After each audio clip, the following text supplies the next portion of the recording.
Morning, guys. It's been about a year since I started the Marpe treatment, and last week they finally took out my skeletal expander, the Marpe.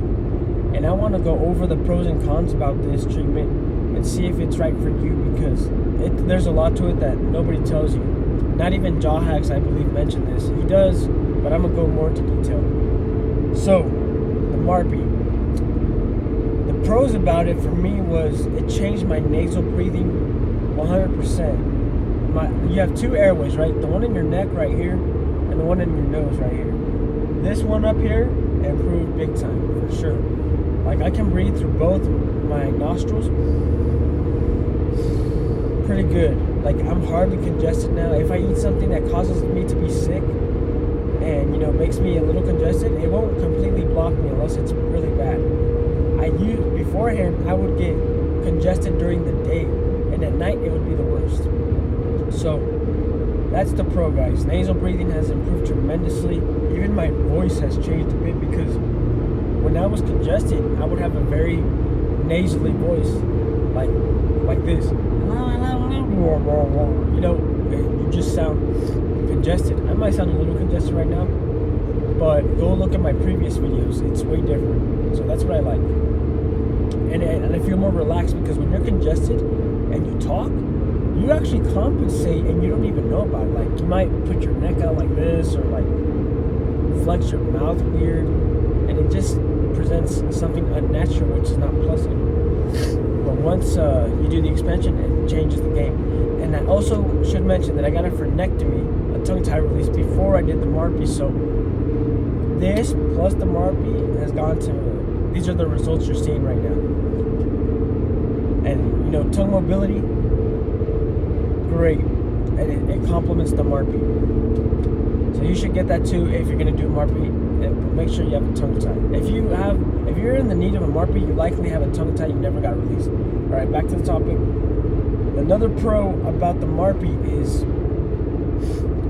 you will look better in certain aspects. And what I mean is your face. If you have a very narrow face like I did, guys, I had a very narrow face, where my lower jaw looked pretty wide compared to my mid face, and it looked kind of weird. You know who Logan Paul is? Look at his face. That's how my face kind of looked, except with the big chin.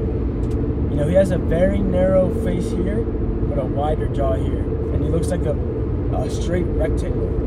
Ideally, you want your zygomatic bones to be the widest part of your face, and that's what it is for me now. Like, I just look more developed, more manly in a sense, because I grew more bone in my face. So yeah, go look at my old videos, guys. You'll notice the difference. When I put the hair back, like, just my face looks more like a line, which I like, and it's good. So thirdly, the Marpe is really good to avoid extractions. They're still trying to take out my wisdom teeth, but let's say you have like premolars that they're trying to take out, and you're not trying to do jaw surgery. Just get an expansion, you're gonna save your teeth. That really didn't apply to me, but it made sure I don't need it unless I need to do some jaw surgery plan. But now the cons, guys. The cons is the asymmetry that happens. If you might have an existing asymmetry, most people do, but it depends on how severe it is. And mine, since I had a very small bone on my midface, it was hardly noticeable to me. But to other people who have seen a lot of people, they probably noticed it, but it wasn't bad where it was like, ew. But when I got expanded here, I realized that this side of my jaw was actually lower than my left side. So when I expanded, I didn't expand like this. I expanded like this. So this side drew downward, and I think a little forward, and this side went up and a little backwards. That's how it feels with my lips. Like, my lips, this lip feels like it's tucked in. This one feels like it's protruded out. So I hope with the tabs it fixes it, but man, it kind of sucks, because you lose that symmetry. Even though you were ugly, it's better to have some symmetry to your face. Not saying I was ugly, but when I look at my old pictures, I would say I pretty good at symmetry. Now, I wasn't symmetrical, of course, but just with when your bite's off like this, it just throws off everything. And my bite, like for first 3 or so months, guys, I was biting with just my right side. Because after I did the expansion and then a couple months of braces, my right side only touched. I had an open bite on my left side. So when I would talk or bite, every time I closed my mouth, these teeth right here would rest and touch, these wouldn't. So I had zero wear and tear on this side, but there's a lot of wear and tear on this side, I believe, just because of all the chewing I did specifically on this side of my mouth for months. And then the thing about expansion, guys, there's these 2 anchorage bars that are placed on your molars. I would say once you get the skeletal split with the expansion of the Marpe, like once you do enough turns and you see the diastema, the space, the gap forming, ask your ortho to cut those arms off, because once I had the split open, it felt pretty good to turn. I felt the pressure in my face getting wider, but there was a certain point where I felt the pressure on my teeth and it started to get painful, especially on my left molar here. It was so bad I still remember about it. So and this led me to slow down my progress around 3 weeks, because I was turning every other day consistently to get to 8 millimeters, but then I skipped so many days in between where I didn't even reach 8 millimeters. Like, I'm not 100% sure I reached 8 millimeters by the time they took out my anchorage and locked the device, so I could stop turning, because it hurt so bad. So when you do the Marpe and you get the split, turn, keep turning, but once you feel the pressure being applied to your teeth, ask your ortho, hey, cut off these anchor arms, they're hurting my teeth. And once they do that, get to your ideal turning rate. So if you still got like 10 turns to go, get them out the way so you know for a fact you got to your ideal expansion. And if it feels pretty good and your bite's still good and your ortho sees you can still improve a little bit, like expand a little more, I say go for it. Especially if you're expanding symmetrically, like transversely, you're not sloped, you don't have a canted smile. Because they can easily manipulate your lower jaw when you have a symmetrical upper jaw. So that's what I would do all over again. So that's what you should do, because you don't want that to happen. And then another con about this, guys, is I had to invest more money. I had to get tabs. I just had tabs placed here and here. And I'm used to tabs already in the roof of my mouth. I had 6 of them, so 2 wasn't a huge deal. But it's different when it's above your teeth. Because, man, I lost some teeth sensitivity on my right canine because I have a tab placed near it. Maybe it's the pressure, but it just doesn't feel the same like my left canine. And I hope the feeling comes back. It's came back over the last few days, but it's scary when you feel something of your body lose sensation, because it feels like a part of you died. It feels like some of you left, and it can't experience this reality. And instinctually, I felt sad about it, and I don't want to feel like that. I think that's why most people regret their jaw surgery, not because the outcome was not ideal. In fact, people would do jaw surgery as many times as needed to get the ideal outcome. But the limiting factor is you lose sensation, or you're likely to lose feeling in your face the more you do it, because you're cutting through bone and you might cut through a nerve. And if you cut through it completely, it might not come back. And it takes years for some people to get it back, and for some people it never comes back, which is crazy. And when you lose something of your face, like the feeling of sensation, like, it's not no small thing, because if it was a small thing, we wouldn't have it. We would live without it. But since we have sensation all over our face, it's important. And when you lose it, your body misses it. So I still feel my palate. Maybe there's a spot that I'm not noticing that I don't feel anymore because the screws were so small. But when it comes to my teeth, I notice the difference, because your teeth are sensitive, and when you lose sensitivity there, you feel it. So far, those are all the cons. Oh yeah, also another con is, man, you gotta be patient with this treatment, man. You think you're gonna do it in 3 months in and out. I mean, if you push your ortho to be like, hey, I wanna expand, just put me in Invisalign and done. Sure, but I doubt that's gonna work. You gotta play the long game, especially if you form an asymmetry like I did. If you expand it symmetrically, then it's gonna go by faster. Your treatment will go by faster. And another con is you gotta be diligent about your plan, because if I would just say yes to everything my ortho did, I would have hurt my tooth more when I was expanding. He told me to, if they bothered me, to take them off, but I didn't bother with that. That was my fault. But another thing is, he wanted to put elastics to bring down this side of my mouth to match my right side. Which is, I mean, in real life it doesn't look bad, but on camera it's pretty bad, because then I would end up with a gummy smile if I brought down my left side to match my right side. There's pros and cons to that, because if you have teeth show when you talk, you kind of look young. You look younger. If you don't see any teeth when you talk, you look like an old grandma that has like dentures, right? And it's a balance. You want to hit the sweet spot. And I think I prefer to have a little less tooth show when I talk, and have a really good smile when I smile, because I'm a big smiler. I like to smile. I like to laugh. So when I noticed that I had a really gummy, unproportionate smile, and people noticed it, like they look at my mouth, it made me feel so odd, kind of a little bit insecure, because I felt like a freak. Because these people who would see me, they knew me before, they saw what my face looked before, and it would just be odd when they would say like, "What happened?" And they never straight up asked me, but I could tell by their faces. They would look at my mouth and be like, "Oh wow, it looks different," but it's like, no. And everyone goes through something like this when you're changing identity. That's the thing, guys. You're changing identities, kind of, because if you expand symmetrical, you're gonna love your new identity for sure.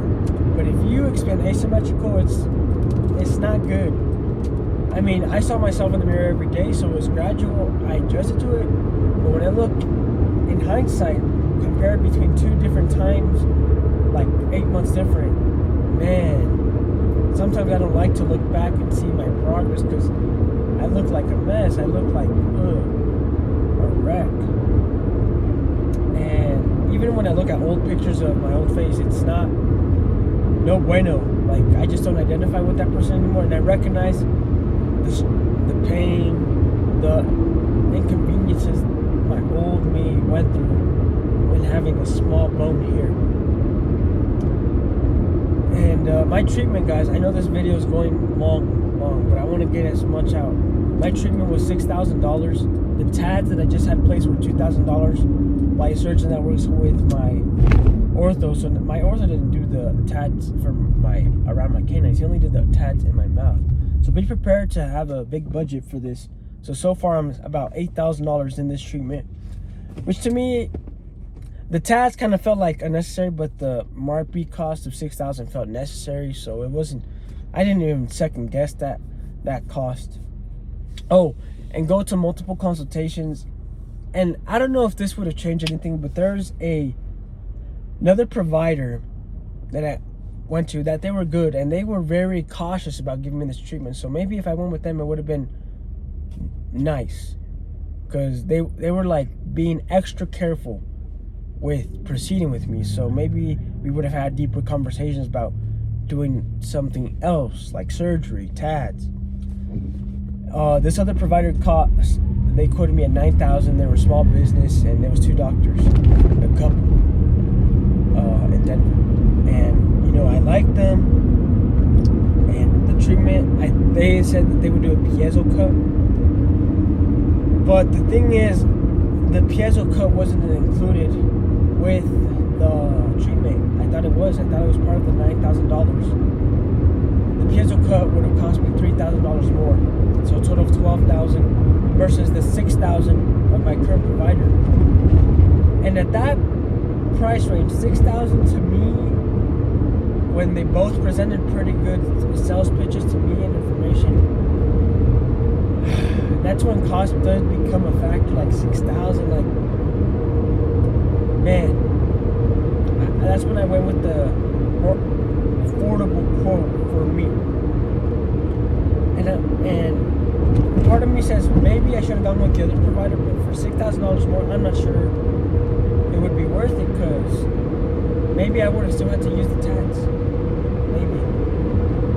And then maybe I would have still considered jaw surgery. Maybe not. Maybe not. But maybe I would have.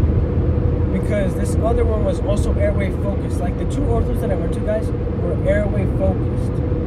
And maybe I think the more expensive one, I think they were a little more, they're more airway focused than my current provider. Because my current provider, he provides a service to, expand your breathing and all that, but we've never talked about cephalometrics. With the other provider, with the one that cost $9,000, we went over cephalometrics, and they said I have a good projection here. But at the time I didn't understand cephalometrics, and now I do more. It's not just about your lip, guys, and it's not just about your lips, it's about your bones. And I feel like my maxilla might be a little forward, than my forehead, which is good. But my jaw, I don't know. Like there's room for improvement in my projection for sure. This is what I think. If my nasal airway was compromised, my neck airway should also be a little compromised. There could be room for improvement. So that's the next step. But anyways, back to Marpe.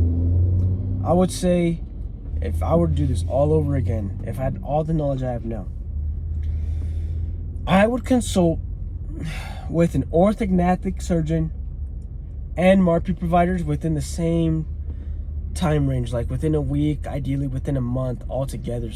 But ideally within days, like the same day if it's possible, because these surgeons, guys, some of them are booked like a year out. And I got lucky with one. He's like the best surgeon in Colorado. He happened to have an open slot from a cancellation, and they booked me in 2 months from when I called. Otherwise I would have been a year out. I would have never even talked to this guy at this point. So it's better to call him now just so you can get booked in, and then tell him, hey, if there's any cancellations, book me up. All right. So what else? What else that you should know about? Yeah, get the surgeons. Talk about your airway. Go to airway focused surgeons. I'm probably gonna do a consultation still with Dr. Alfie in Houston, because I follow him on Instagram. He's all about airway. And compared to my first two surgeons, guys, now we're transitioning to airway. But Marpe, guys, I'm gonna just wrap on Marpe. Marpe's good. Get multiple consultations. Talk about cephalometrics, and if you need jaw surgery, bring that up. Because if you're gonna change your width-wise, talk about, do you need projection? Do you need to move your jaws forward? Have your airway measured, have a sleep study done, and have some evidence to back up your claims, because I do have sleep apnea according to a sleep study I did last year. So do that, bring it to your providers, and you'll go from there. Talk about everything, cephalometrics, jaw position, airway, everything. So your personality, what they would do for you, and you feel confident. But that's really at the top of my mind, everything that I'm feeling. Okay. But that's really it, guys. I think I talked about the surgery topic on the other video, but I'm gonna wrap it up here, because I'm gonna just ramble on. So hope you took something away from me. Overall, like I said, it's a good treatment, but if you can skip it and just do surgery, I would say do it. But it's good but I would say if you have a very narrow face, guys, like a pinhead, like if you're shaped like plankton with your head, then do a Marpe, because you don't want to look like a